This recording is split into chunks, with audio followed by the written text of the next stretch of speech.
This is a video message for the current Prime Minister of Canada, Mr. Stephen Harper. Steve, can I call you Steve? Cool.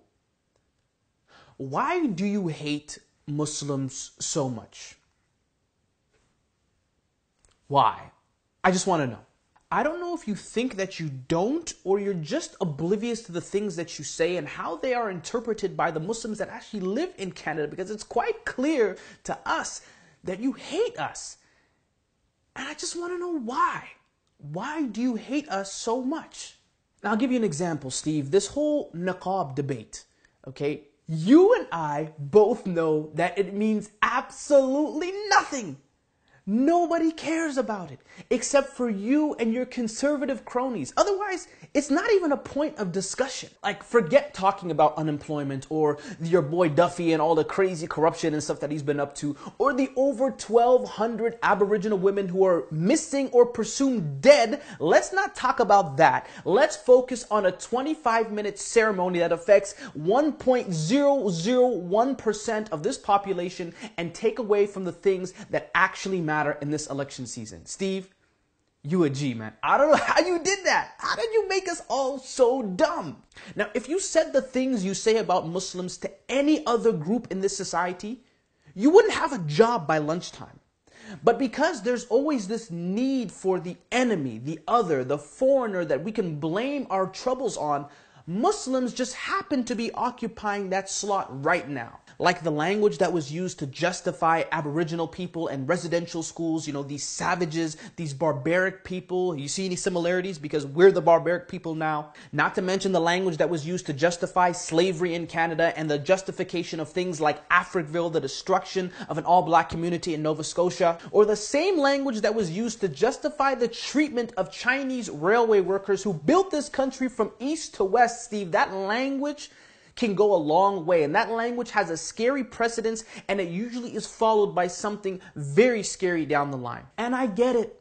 You're scared of ISIS or Al-Qaeda or whatever crazy groups are out there, and guess what? So are we.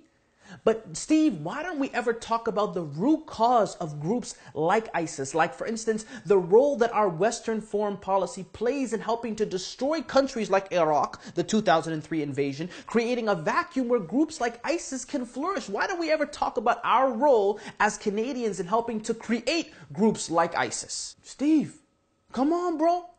I'm trying to look out for you, man. I'm trying to explain to you that your game plan, it sucks. I don't know what you think you're doing, but it's not working.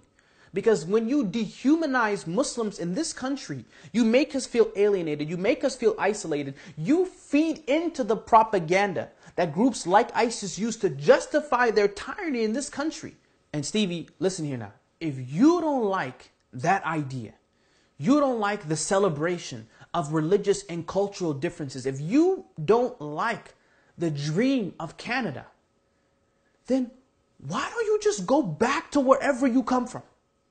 Seriously, just get on a plane and fly back to wherever you or your family or your ancestors came from. Leave this country because you do not represent Canada. And all you Canadians out there who allow Stephen Harper to speak on your behalf and soil the name of this great nation, then shame on you. Shame on you and every single person who doesn't speak up when they see such blatant bigotry and discrimination coming from the leader of this nation. But sadly, he's just a reflection of the direction that this country is going in. And for those of you who voted for him, or for those of you who more importantly did not vote at all, then you and I are all partially to blame for people like Harper, because he's just a representation of us. We elected him. He's like that crazy guy on the subway who keeps shouting obscenities and you don't say anything because you hope he doesn't come next to you, and so you just keep your distance and you don't give him any eye contact, but then he looks at you and he sees you looking at him, so he looks back and he starts walking up closer to you, and you close your eyes and you just pray that he doesn't get any closer, and you open your eyes and he's right there standing in front of you, and that's when you realize that he is your problem. Because I love Canada, and there isn't a country on earth whose passport I would exchange my Canadian passport for. And Canadian culture and identity, by definition, is one that is constantly changing and evolving to include more diverse thoughts, religions, and belief systems. And if you don't like that, then go back to where you come from. Because I'm from here. I'm Canadian. And I'm not going anywhere. And Muslims are not going anywhere. So deal with it and learn to love us and treat us as your fellow Canadians. Otherwise, the door is yours. You can go to wherever you want, but this is a place where we all belong. So just because I don't like poutine, or I don't drink Molson Canadians, or I don't like hockey, or I don't like Timmy's, I'm just kidding. If you don't like Timmy's, you got to leave right now because you have no place in this country, okay? Just because we may not be old stock Canadians doesn't make us any less Canadian than you. But you know what? In a really weird way, I should be saying thank you to Mr.Harper because he has inspired me. I haven't voted in years, but he has taught me the value of making your voice heard.